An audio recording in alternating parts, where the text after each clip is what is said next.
Работодавачите до управата за јавни приходи може уште денеска да поднесуваат барања за државна помош за зачувување на работните места. Рокот, како што велат од управата за јавни приходи, е пролонгиран заради прекинот во аплицирањето поради преоптовареност на системот. Имавме прекин во системот за пријавување поради преоптовареност, но затоа ќе го продолжиме рокот за да им излеземе во пресрет на сите компании кои сакаат да искористат оваа државна мерка.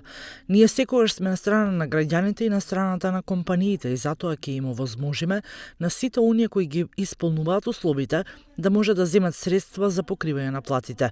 Работодавачите може да поднесуваат барања за исплата на плата на вработените за октомври електронски преку системот на e-данъци, каде се прикачени и образците.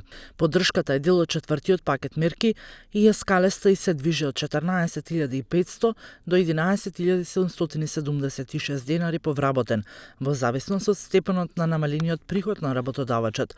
Целта на мерката е за да се предвидат 70 милиони евра и зачувување на работните места и задржување на платите на исто ниво, а се однесува на месеците октомври, ноември и декември.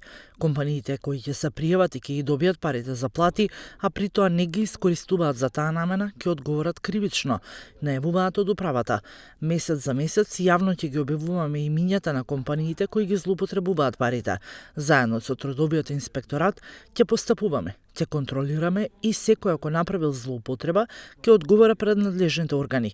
Исто како што има пријави во јавното обвинителство за оние кои го направија тоа минатиот пат, кога се даваше помош за плати, така ќе биде и сега. И уште построго. Децидни се од управата за јавни приходи.